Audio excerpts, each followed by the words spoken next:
One of the most interesting perspective shifts I've had from traveling so much is just realizing how American I am in the way that I think and see the world and my whole orientation to life.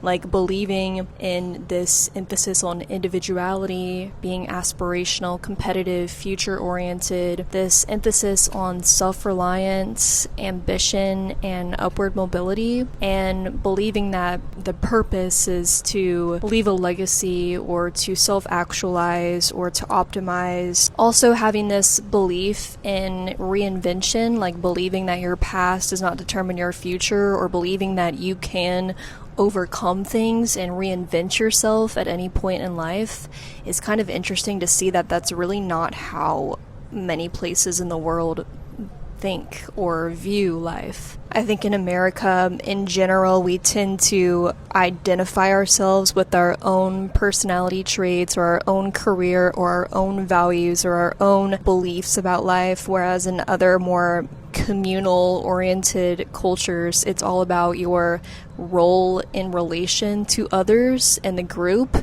that largely defines your identity.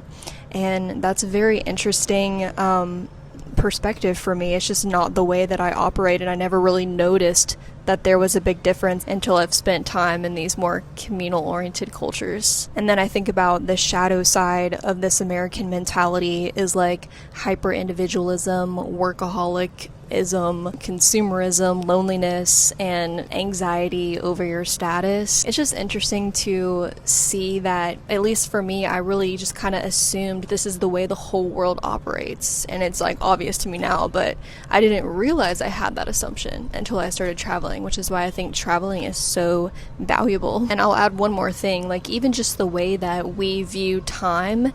This might just be a thing in all of the West, not just America, but really believing that time is limited and time is measured and it's so precise. That might have come from, in the northern climate. If we didn't have some kind of awareness of time, we would literally starve and die because you have to prepare the food for winter. But in the cultures closer to the equator, it just seems like time is very slow and people aren't as bound by time. People aren't as anxious, like they're running out of time. And I think there's a good reason for where both of those perspectives come from, but it just shows me that this urgency that we have in the West about time is such a trap. And it induces so much anxiety. And then there's also the religious orientation, the belief in reincarnation versus one life and all that contributes to this. But